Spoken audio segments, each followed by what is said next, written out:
There's a moment that happens to people usually late at night, usually alone when they open their banking app, see a number with 5 digits staring back at them, and feel something they've never felt before. Not excitement, not pride, relief. And if you've never experienced that feeling, this video is going to explain exactly why that one number, $10,000, might be the most psychologically powerful financial milestone that exists. Not $1 million, not a paid-off house, $10,000. But here's the strange part. The money itself almost doesn't matter.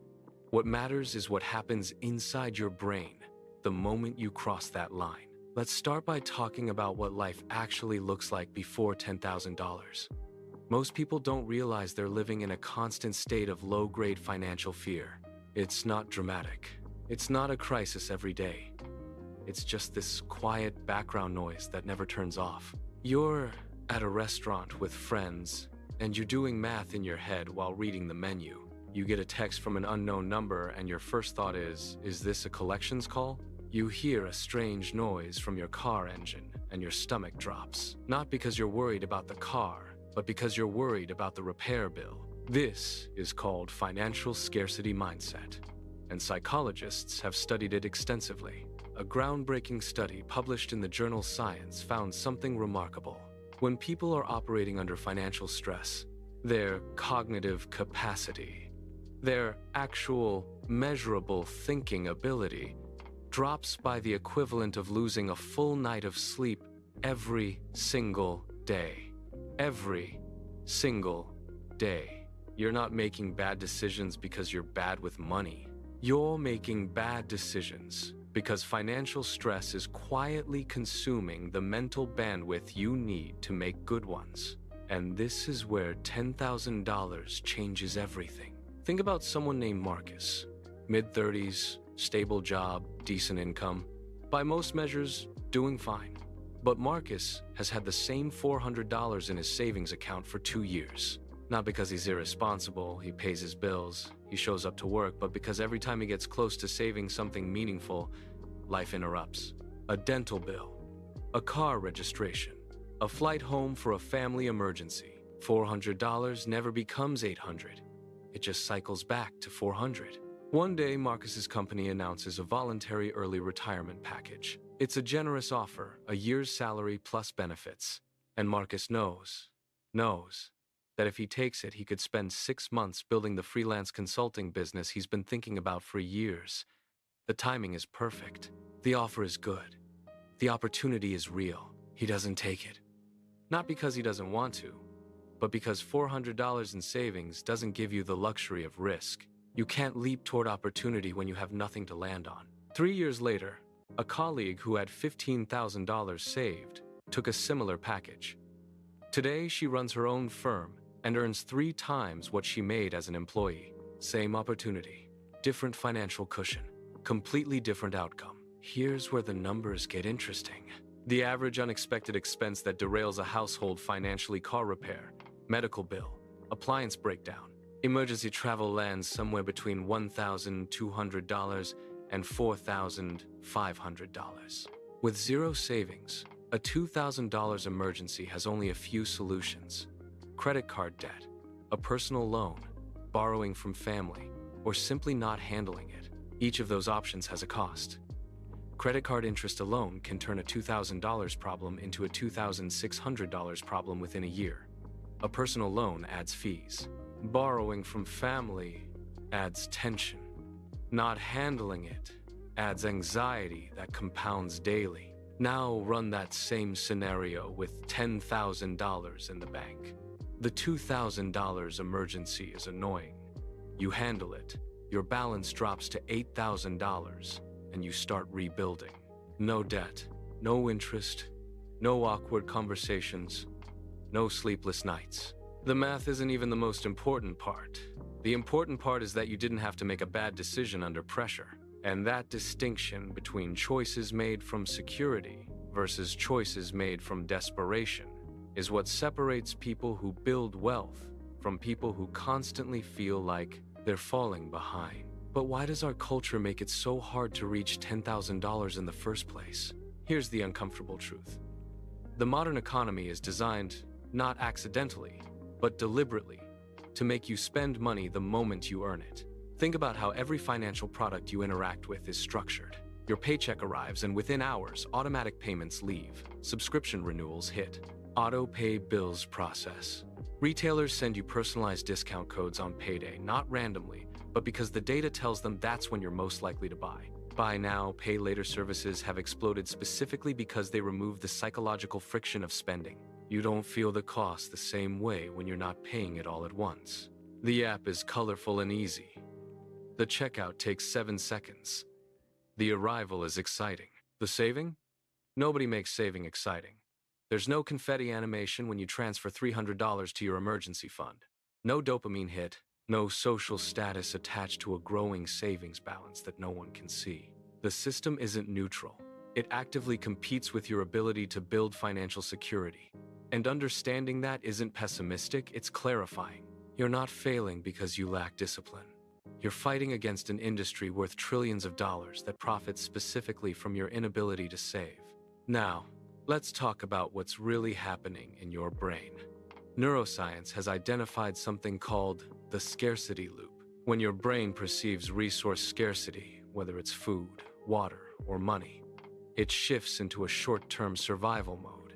Future planning becomes difficult. Delayed gratification becomes nearly impossible. Your focus narrows to immediate threats and immediate solutions. This is actually brilliant evolutionary programming. If you're a hunter-gatherer and food is scarce, thinking about next year is useless. You need to find food today. But in a modern financial context, that same wiring becomes destructive. When money feels scarce, your brain resists saving, because saving means taking resources away from today. It literally feels like a threat. Behavioral economists call this present bias, the tendency to overvalue immediate rewards and dramatically undervalue future ones. And here's the cruel irony. The people who most need to save are the ones whose brains are most biologically resistant to doing it. $10,000 doesn't just fix your bank account. It interrupts the scarcity loop. When your brain stops perceiving financial emergency, it can actually plan again. Think again. Imagine a future that isn't just about surviving the next 2 weeks. The hidden cost of staying below $10,000 goes far beyond the emergencies themselves. Consider negotiation. Every significant financial interaction in your life involves negotiation, salary discussions, lease agreements, service contracts, even medical bills. And the single most important variable in any negotiation isn't information or tactics. It's your walkaway power. The person who needs the job will accept lower pay than the person who can afford to wait for the right offer. The renter who desperately needs an apartment by Friday will pay more than the person who can wait 3 weeks. The car buyer who must drive something home today will get worse terms than the buyer who could walk out and come back next month.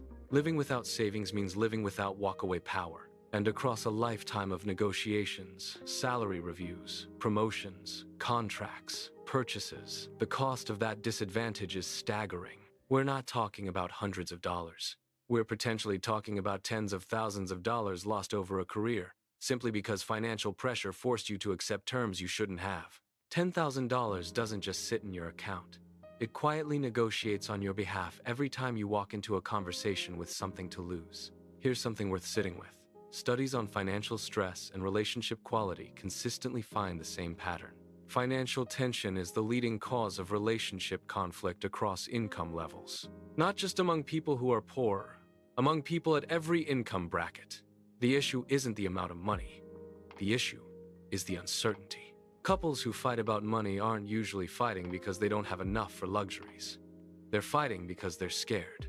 Because the unpredictability of their financial situation creates an undercurrent of anxiety that spills into everything: conversations about vacations, decisions about having children, arguments about small purchases that aren't really about the purchase at all. $10,000 in savings doesn't solve relationship problems, but it removes one of the most corrosive forces that creates them: the daily weight of financial unpredictability. People report sleeping better, feeling more patient, being more present, less irritable at home, more confident at work. These aren't small quality of life upgrades. They are fundamental shifts in daily human experience triggered not by luxury, but by the simple knowledge that if something goes wrong tomorrow, you will be okay. Now, here's the big insight. The one that most personal finance content misses entirely. $10,000 doesn't make you wealthy. It makes you free.